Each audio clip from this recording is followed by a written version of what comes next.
Hello everyone. तो बस आज के दिन दो कंपनीज जो कि Jubilant FoodWorks and Devyani international दोनों की दोनों कंपनीज फूड सेक्टर से बिलोंग करती हैं। उनके Q4 के रिजल्ट्स आ चुके हैं।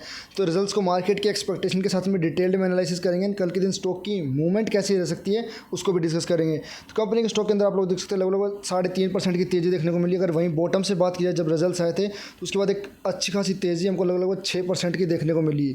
बात ये कंपनी की रिजल्ट्स की एक्सपेक्टेशन फिर भी एक बार देख लेते हैं। यहाँ पे आप लोग देख सकते हैं लगभग 1300 करोड़ की एक्सपेक्टेशन रहने वाली है रेवेन्यू की, एंड वहीं 76 करोड़ की प्रॉफिट की एक्सपेक्टेशंस रहने वाली है। फॉरेन ब्रोकर्स की एक्सपेक्टेशन को इस कंपनी ने मिस किया। आप लोग डायरेक्टली गूगल पे जाके अर्निंग कॉल्स को चेकआउट कर सकते हैं। डिटेल में अगर रिजल्ट्स की बात की जाए तो आप लोग यहाँ पे देख सकते हैं कंपनी के यहाँ पे आपको रिजल्ट्स देखने को मिलेंगे। ईयरली बेसिस पे एक अच्छा खासा जंप हमको 8% का देखने को मिलता है। वहीं क्वार्टरली बेसिस पे 4% का गिरावट हमको देखने को मिलती है। इस बात को हम लोग इग्नोर नहीं कर सकते कि दिवाली के चलते पिछले क्वार्टर में सेल्स थोड़ी बढ़ी थी। अगर आगे बात कीजिए कंपनी के प्रॉफिट की तो यहाँ पे आप लोग देख सकते हैं यहाँ पे 76 करोड़ की एक्सपेक्टेशन थी। वहीं कंपनी का प्रॉफिट आता हुआ आपको दिखाई देगा 28 करोड़ का। तो वैसे क्वार्टरली बेसिस पे तो गिरावट है ही है, ईयरली बेसिस पे उससे ज़्यादा गिरावट आपको देखने को मिलेगी। उसके पीछे का रीजन आप लोग साफ साफ देख सकते हैं। यहाँ पे 24% का जो मार्जिन रहने वाला है वो 19 पे आ चुका है। तो कंपनी के मार्जिन बहुत बुरी तरीके से टूट रहे हैं कॉन्टीन्यूसली। आप लोग देख सकते हो पिछले क्वार्टर में भी टूटे थे, बल्कि अब तो थोड़े सस्टेन होने चाहिए थे। बाकी कंपनीज रिकवर कर रही है बट इस कंपनी के मार्जिन्स में कोई भी रिकवरी हमको देखने को नहीं मिलती है। तो बस मेरे अकॉर्डिंग तो नंबर्स ख़राब है। मे बी ब्रोकर्स या फिर किसी की चाल हो सकती है कि आपको ट्रैप करने की। बट अभी के लिए आप लोग देख सकते हो कंपनी की अगर चाल देखें तो आप लोग देखते हो ये कंपनी की प्रॉफिट ग्रोथ है एंड कहीं भी आपको कंसिस्टेंसी इस कंपनी के अंदर देखने को नहीं मिलती है। जो भी लोग इस कंपनी को बहुत अच्छी कंपनी या बढ़िया blue chip company, consistent compounder company सोचते हैं तो आई गेस ये उस तरीके की कंपनी नहीं है। Yes, at the end of the day company के प्रॉफिट्स ऑल टाइम हाई पे जाएंगे, बट जिस तरीके से जाएंगे ना आपको बहुत पेन झेलना पड़ेगा स्टॉक के अंदर। वो टेक्निकल्स में भी आपको आगे दिखाऊंगा मैं।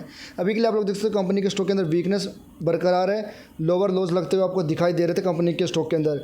जो कंपनी के स्टॉक ने सपोर्ट लिया आप लोग देख सकते हो 420 का लेवल रहने वाला है। वही उसका पिछला प्रीवियस सपोर्ट था। उसी को लेकर स्टॉक के अंदर एक अच्छी खासी रिकवरी हमको देखने को मिलती है, जैसे 15% की।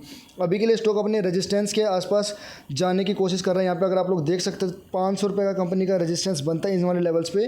तो लेट्स सी इन लेवल्स को ब्रेकआउट कंपनी का स्टॉक देता है कि नहीं। मेरे अकॉर्डिंग ये स्टॉक अगर थोड़ा और ऊपर जाता है तो यहाँ से प्रॉफिट की बुकिंग आना लाजमी है, क्योंकि कंपनी के रिजल्ट्स उतने भी अच्छे मुझे नहीं लगे हैं। कंपनी के अंदर अभी के लिए बात कीजिए तो मोर देन 45 लगभग 47% का डिस्काउंट अभी के लिए आपको अवेलेबल है।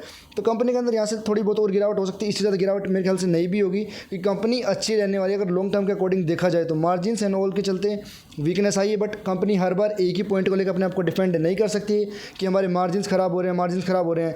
At the end of the day market को या लोगों को चाहिए कंपनी की प्रॉफिट ग्रोथ बढ़े, तभी तो कंपनी का शेयर बढ़ेगा। लॉन्ग टर्म में आप लोग देख सकते हैं यहाँ पे कंपनी के स्टॉक ने प्रीवियस सपोर्ट लिया, यहाँ पे ऊपर जा रहा है, अपने इस रेजिस्टेंस के पास जाके मे बी हर्डल फेस कर सकता है एंड इस जोन में कंसोलिडेशन कर सकता है।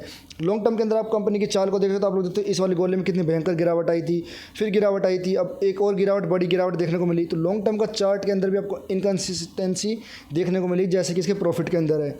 नेक्स्ट कंपनी की बात की तो इसके रिजल्ट्स मुझे हालांकि बेटर लगे उससे। देवयानी इंटरनेशनल, अगर आपको नहीं पता तो KFC जो है वो KFC की फ्रेंचाइजी इनके पास रहने वाली है। तो इस कंपनी के भी रिजल्ट्स 12 बजे के आसपास आए थे एंड उसके बाद एक शार्प गिरावट आपको देखने को मिली एंड उसके बाद रिकवरी भी आती है आपको दिखाई दी शेयर के अंदर। तो ये मतलब बायर्स बैठे हुए नीचे से, उसके बावजूद आप लोग देख सकते हो 4.5% की गिरावट हमको देखने को मिली। तो इस कंपनी के भी रिजल्ट्स या फिर एक्सपेक्टेशन का डेटा एक बार देख लेते हैं। यहाँ पे आप लोग देख सकते हो 740 करोड़ की सेल्स की एक्सपेक्टेशन थी, वहीं 40 करोड़ के प्रॉफिट की एक्सपेक्टेशंस रहने वाली थी। फॉरेन ब्रोकर्स की बात की तो उनकी तरफ से अगेन आप लोग देख सकते हैं यहाँ पे EPS बीट हो चुका, मतलब जो उनकी एक्सपेक्टेशंस रहने वाली थी वो बीट हुई है यहाँ पे। लेट्स सी मार्केट की जो इंडियन ब्रोकर्स की एक्सपेक्टेशन थी वो कैसी रहने वाली है।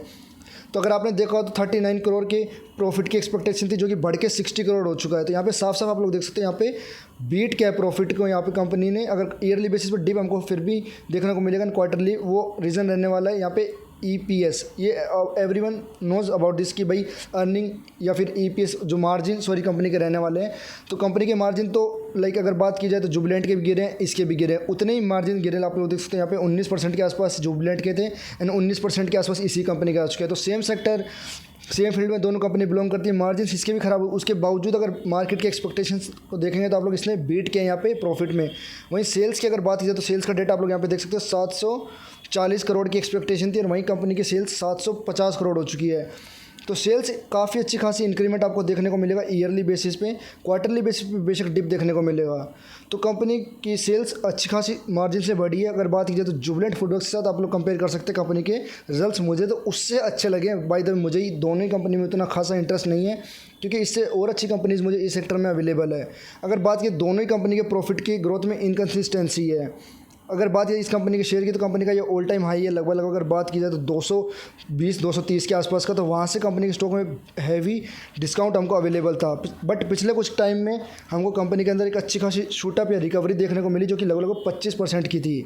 स्टॉक के अंदर आज के दिन गिरावट आने का रीज़न आप लोग देख सकते हैं, ये कंपनी का रेजिस्टेंस जोन है, इसी के अंदर स्टॉक ट्रेड कर रहा था। तो आई गेस कुछ लोगों को रिजल्ट्स आप लोग देखते हैं यहाँ पे पसंद नहीं आए होंगे ब्रोकर्स को, तो वहाँ से एक अच्छी खासी पिटाई हमको देखने को मिली। बट वहीं आप लोग देख सकते हो कंपनी का पिछला सपोर्ट जो रहने वाला है, उसी को कंपनी के स्टॉक ने आज सपोर्ट लिया। वहीं से एक अच्छी खासी रिकवरी हमको वापस से स्टॉक के अंदर आती हुई दिखाई दी 170 के लेवल तक। तो अगर आपको ये स्टॉक मिलता है लगभग 165 के आसपास, तो यस एक अच्छा लेवल रहने वाला है। यहाँ पे आप लोग अपनी फर्स्ट एसआईपी लगा सकते हैं। नेक्स्ट एसआईपी की बात की जाए तो कंपनी के स्टॉक आप लोग देखते हो 30-30 रुपये के या फिर 20 रुपये गैप पे सपोर्ट बनता है। बट लॉन्ग टर्म के लिए और भी अच्छे ऑप्शन इस सेक्टर में अवेलेबल है। अगर फिर भी आपको इन कंपनीज में से लेना है, तो अभी के लिए डिस्काउंट के हिसाब से या मार्जिन ऑफ सेफ्टी के हिसाब से Jubilant Foodwork is a good option. मिलते हैं नेक्स्ट वीडियो में। Till that take care, bye bye.